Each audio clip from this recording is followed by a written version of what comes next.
Mi, sana po magawan mo ako ng denture. Bumaba na kasi ang confidence ko. Hindi po ako maka-smile. Ganon? Ito, ang dami, oh.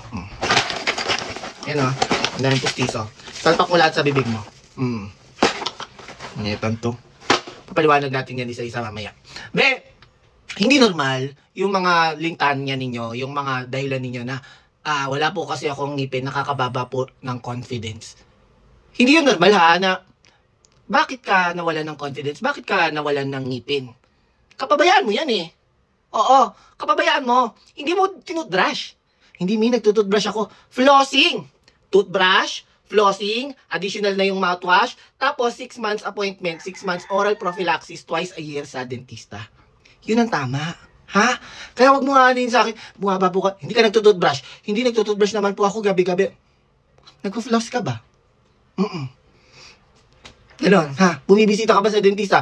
Again, wag niyong i-romanticize ang kahirapan, ha? Darling, tigil-tigilan niyo ako sa mga ganyan. Yung mga sinasabi ng mga, napaka-insensitive mo naman, uunahin na namin yung pangkain namin kaysa sa naman magpa-dental kami. Wala po kaming pera.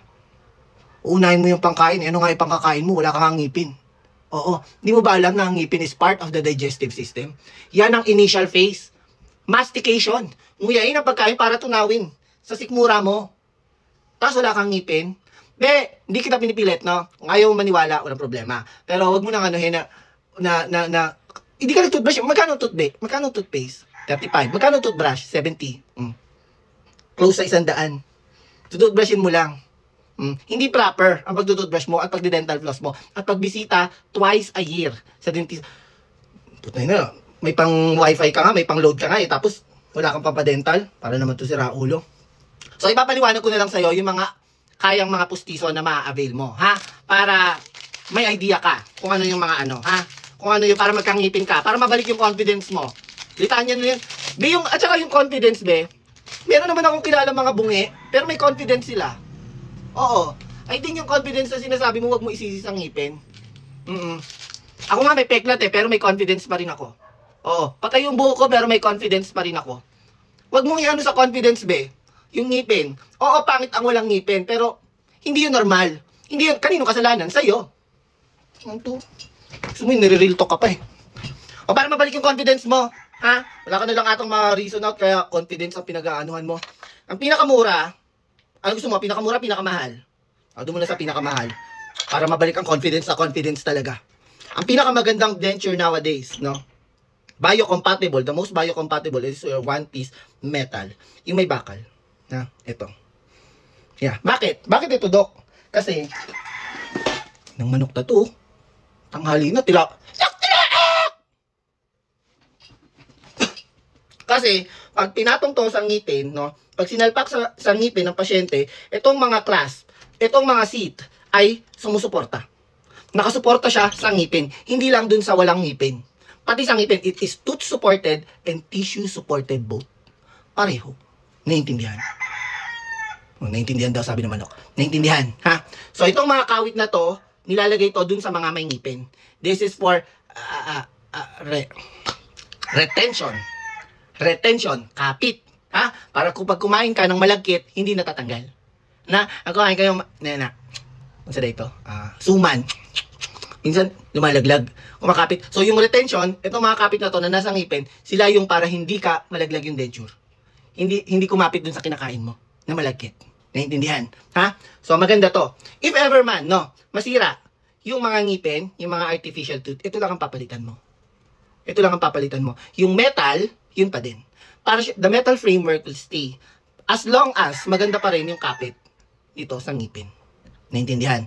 Para siyang salamin, no? Yung metal na salamin, ang pinapalitan lang yung lente pag tumaas ang grado mo. Pero yung framework, maganda pa din. Andun pa din. So, ito yung kagandahan ng one-piece metal. Naintindihan? Magkano? I think this is 15 to 30,000. Depende na rin sa location at sa ano ng clinic. Sa specialization. Okay? Next. Marami pa ha. Ito lang yung mga available sa mga clinic. Meron na tayong snap denture, meron na tayong 3D printed, marami pa. Kasi wala lang akong sample ngayon na dala. So, next, ito ay ang flexible. Flex, no? Flex site. Flex mo naman ako. Nami-flex ka ba ng jowa mo? Ha? Ako ngayon na-flex na. Dati hindi eh. Hindi ako na-flex. Kahit anong bayad ko. Ako bumili ng sapatos, hindi ako flex. Charot! So ito, flex sa ngipin, no? Flexible denture or flexite, no? Ang kagandahan nito, hindi ko pa na-try, hindi naman ako nag-denture bridge to. Komportable daw. Kasi malambot. Yan. Malambot siya. At the same time, maganda din to yung kapit kasi yung mga retention arm niya, yung mga clasp niya ay gums din. Kakulay. So, aesthetic to. More aesthetic. Unlike dito sa metal, kung mapapansin mo, pag sinuot to sa ano ng pasyente, halata. Kasi bakal. This one, kakulay ng gilagid. Yung clasp. Kaya pag sinuot, hindi siya obvious kung bungi ka.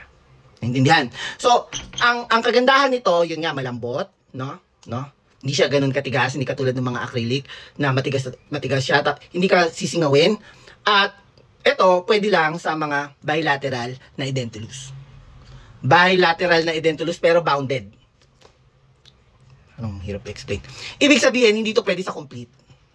Kailangan may ngipin. Kaya may ngipin pa din. Kasi nga, malambot siya. Kung complete denture ang ipapagawa mo, tapos flex, I think hindi nila pinapahintulutan kasi pag malambot na nga, bumubuka. Kasi malambot eh. Ang kinagat, kaya dapat may ngipin sa tagilid, sa mga gilid. Naiintindihan mo ba? Bounded siya ng ngipin. Kailangan may ngipin sa kahit ano. Bungi ka lang, 1 piraso, 2 piraso, pero may ngipin pa rin sa mga dulo. Kaliwat kanan. Hindi pwedeng walang ngipin. Dito wala lahat, dito meron. Kasi bubuka siya. Bubuka siya complete kasi nga malambot siya eh. Ang common sense na lang, ha? So, yun ang kagandahan nito. Hindi to pwede sa complete or sa unilateral na edentulous. Kailangan bounded. No? Pwede sa harap. Wala ka lang ngipin. Basta may ngipin ka kaliwat kanan. Naintindihan ba? Nagigets ba ako? So, yun ang kagandahan ng flex. Okay. Magkano to?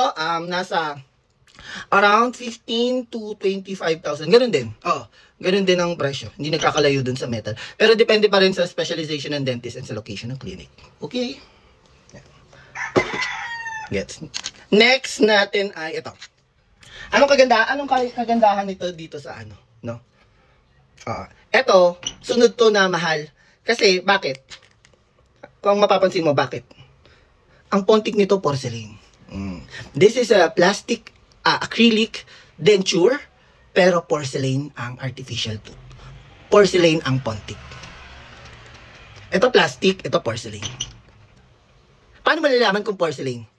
May bakal siya. Ayun, no? Nakita mo ba? May metal. May metal screw na binabaon dito sa acrylic. Nagigets? Kasi mabigat to eh. Mabigat to. Pero, aesthetic. Maganda. Nagagaya niya yung kinang at yung shade ng ngipin. Maganda yung ano ng ano. Actually, isa yun sa mga material na nakakagaya sa ngipin.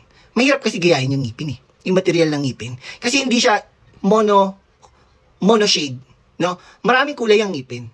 So yun, isa ang porcelain sa mga material na nakakagaya ng ngipin, and the ceramic also. Porcelain.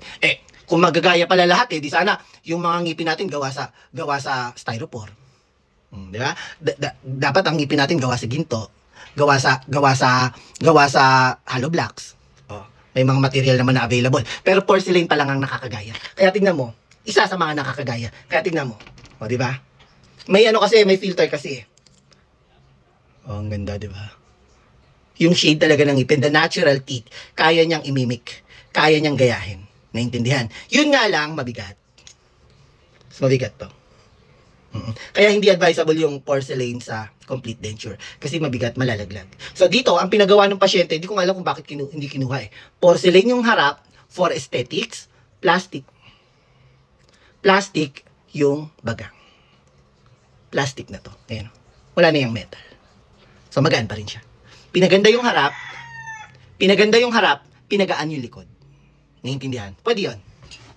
Kasi yung iba naghahanap pa rin ng porcelain. Although, yung ibang clinic, pinipace out na siya. Naiintindihan? So, magkano to? This one is parang nagkakos, mga nasa 10 to 20. Depende sa clinic at depende rin sa bilang. No? Hindi ibig sabihin pala na isang bungi,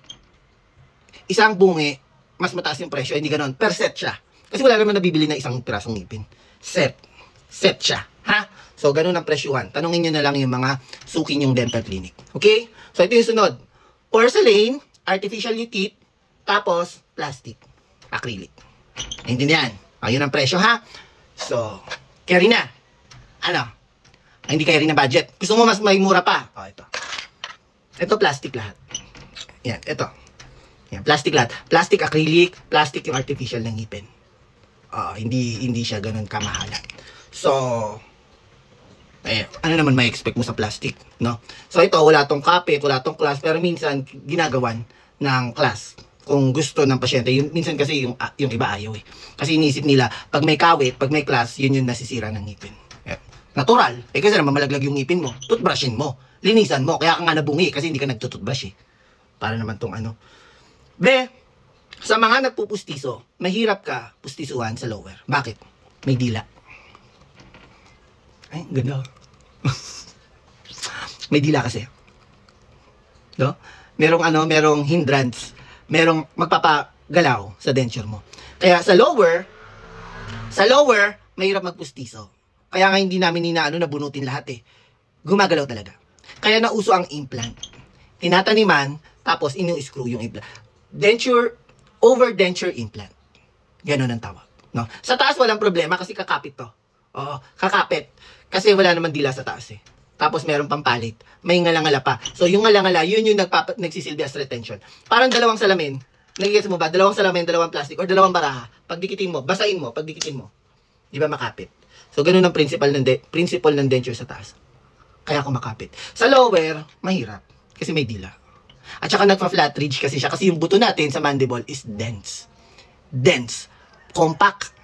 Mas matigas. Hindi siya porous. Naiintindihan ba? Bakit? Kaya pag nag-recede, pag nag-recede, flat talaga. Walang papatungan yung pustiso. Bakit ginawa ng dense ng Diyos yung mandible? Yung bagang natin. Bakit? Kasi ito lang ang gumagalaw. Yan lang ang gumagalaw. Kaya solido to. Solido tong panga. Dito sa taas, porous, butas-butas. Kasi ito yan lahat eh. Ito yan lahat eh. Konektado yan eh. Maxilla mo, yung jaw mo, yung frontal bone mo, konektado yan lahat. Kaya butas-butas yan. It has sinuses. Para magaan yung ulo natin. Itong buto natin dito, solido. Dense. Denser. May salita bang denser? Densel. Basta ganun, solido yung buto natin dito. Kaya pag hindi mo pinustisuhan, flat talaga siya. Mahirap ipatong yung denture. Naintindihan? Ha? Naintindihan na. So, afford na to. Magkano to? Nasa 5,000 to 10,000. Plastic lang na yan. Plastic. Depende ba din sa mga denture ninyo? Hindi pa rin afford? Meron ako dito. Ito nasa 20 pesos lang. Yan. Nasa 20 pesos. Ito. Mabibili mo to kahit saan. Lalo na sa piyesta. Ito be.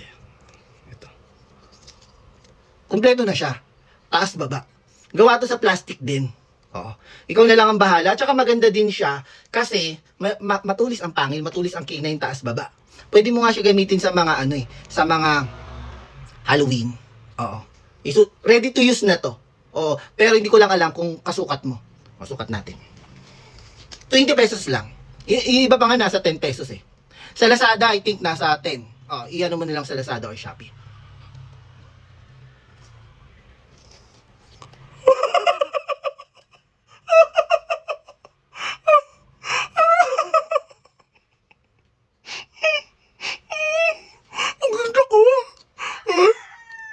Diba?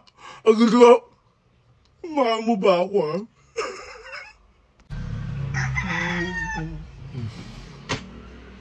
Chill out, man.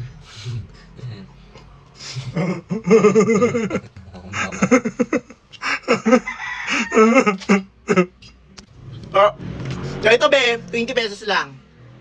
Bahala na kayo kung hindi kayo komportable. Basta may ngipin ka. Yun naman gusto mo, confidence, di ba? Putang ina, di ka ba mag-confidence dito? So, yun lang.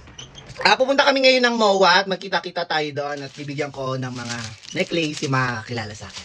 Yun lang.